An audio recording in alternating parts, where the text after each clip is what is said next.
Shalom, damai di hati. Apa kabar kita semua? Saya berharap kita semuanya dalam keadaan yang sehat diberkati oleh Tuhan Yesus Kristus. Salam jumpa dalam video pembelajaran ekonomi kelas 11. Nah, video pembelajaran sebelumnya kita berbicara tentang konsep-konsep pendapatan nasional. Dan pada saat ini, video pembelajarannya mengenai manfaat pendapatan nasional dan metode-metode perhitungan pendapatan nasional. Mari kita ikuti video pembelajarannya. Pada saat ini kita akan masuk pada materi manfaat pendapatan nasional. Nah, manfaat pendapatan nasional pertama, mengetahui dan menelaah susunan atau struktur perekonomian. Kedua, membandingkan kemajuan perekonomian dari waktu ke waktu.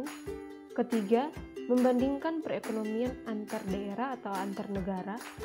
Keempat, menjadi pedoman dalam merumuskan kebijakan pemerintah. Nah, komponen-komponen pendapatan nasional. Pertama, atas dasar pendekatan pendapatan. Sekali lagi, atas dasar pendekatan pendapatan, di mana di dalamnya ada kompensasi untuk pekerja, keuntungan perusahaan, pendapatan usaha, pendapatan sewa, dan bunga neto. Itu merupakan komponen pendapatan nasional atas dasar pendekatan pendapatan. Kemudian, atas dasar pendekatan pengeluaran, pertama, pengeluaran konsumsi rumah tangga, pengeluaran investasi, tabungan, pengeluaran pemerintah, dan ekspor neto. Ekspor neto di sini adalah hasil pengurangan dari ekspor dikurangi impor. Nah, metode-metode perhitungan pendapatan nasional ada 3 metode. Metode pertama adalah pendekatan pendapatan. Rumusnya adalah NI sama dengan YW tambah YR tambah YI tambah YP. Nah, NI ini merupakan pendapatan nasional. YW ini adalah pendapatan dari upah, gaji, dan pendapatan lainnya sebelum pajak. YR atau rent, pendapatan bersih dari sewa. YI atau interest, pendapatan dari bunga. YP atau profit, pendapatan dari keuntungan perusahaan dan usaha perorangan. Kedua, pendekatan produksi diperoleh dengan cara menjumlahkan nilai tambah seluruh barang dan jasa yang dihasilkan oleh berbagai sektor dalam perekonomian.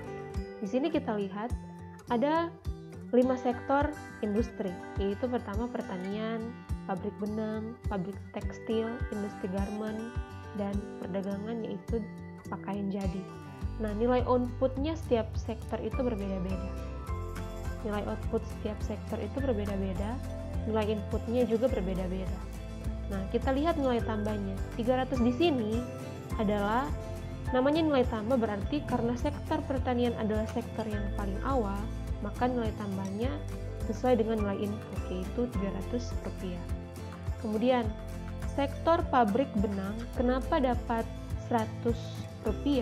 Karena hasil kurang dari 400 dikurangi 300, atau 400 dikurangi 300. Hasilnya Rp100. Total nilai input dikurangi total nilai output dikurangi total nilai input, hasilnya adalah nilai tambah 400 dikurangi 300, Rp100. Kemudian ketiga, pabrik tekstil. Kenapa sampai nilai tambahnya 200? Karena nilai outputnya 600, nilai inputnya 400, maka pengurangannya output dikurangi input, 600 dikurangi 400, Rp200. Industri garmen 800 untuk nilai output, 600 untuk nilai input, nilai tambahnya 200. Kemudian perdagangan untuk pakaian jadi, nilai outputnya 1000, nilai inputnya 800, nilai tambahnya adalah 200. Jadi nilai tambah untuk 5 sektor produksi ini adalah 1000. Nah, untuk pendekatan produksi melihat nilai tambahnya. Jadi melihat nilai tambahnya. Sekali lagi melihat nilai tambahnya. Oke, demikian untuk pendekatan produksi. Sekarang pendekatan pengeluaran. Nah, Pendapatan nasional diperoleh dengan cara menjumlahkan nilai pasar dari seluruh permintaan akhir atas output yang dihasilkan di dalam perekonomian yang diukur pada harga pasar yang berlaku. Y sama dengan C tambah I tambah G tambah X kurang M. Atau Y sama dengan C tambah S tambah G tambah X kurang M. Y di mana Y merupakan pendapatan nasional. C atau konsumsi merupakan nilai pasar pengeluaran konsumsi rumah tangga. Dalam hal ini konsumsi rumah tangga. I atau investasi. I di pendekatan, perhatikan untuk I di pendekatan pendapatan. Kalau I di pendekatan pendapatan adalah bunga atau interest, sedangkan untuk I di pendekatan pengeluaran adalah investasi. Jadi nilai pasar pengeluaran investasi barang modal untuk I di pendekatan pengeluaran. S atau saving, nilai pasar tabungan rumah tangga, pemerintah, dan perusahaan. G atau government, nilai pasar pengeluaran pemerintah. X untuk nilai pasar ekspor. M untuk nilai pasar barang dan jasa yang diimpor. Pendekatan pengeluaran. Nah, lanjut pada pendapatan per kapita. Pendapatan per kapita adalah pendapatan rata-rata penduduk suatu negara. Nah, pendapatan per kapita mempunyai rumus sebagai berikut, yaitu PDRB dibahagi dengan jumlah penduduk, atau kata lainnya GNP atau GDP dibahagi jumlah penduduk. Kalau ini pendapatan domestik bruto dibahagi dengan jumlah penduduk.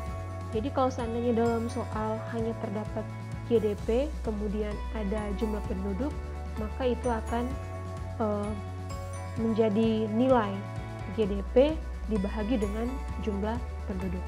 Nah, kegunaan perhitungan pendapatan per kapita yaitu pertama, untuk melihat perbandingan kesejahteraan masyarakat suatu negara dari tahun ke tahun. Kedua, perbandingan kesejahteraan suatu negara dengan negara lain.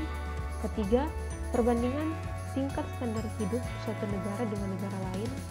Dan terakhir, sebagai data untuk mengambil kebijakan di bidang ekonomi. Pendapatan per kapita adalah, sekali lagi, pendapatan rata-rata penduduk suatu negara. Dari setiap negara berbeda-beda pendapatan per kapitanya. Nah, tinggi rendahnya pendapatan per kapita dipengaruhi oleh PDRB dan jumlah penduduk. Pendapatan per kapita memiliki hubungan positif dengan PDRB dan hubungan negatif dengan jumlah penduduk. Kita lihat untuk PDB per tahun, Indonesia, India, Malaysia, Singapura, Korea, dan Meksiko. Ini untuk tahun yang lampau, yaitu tahun 1999. Perbandingan pendapatan per kapita. Nah, Bank Dunia membagi negara-negara atas 4 kelompok.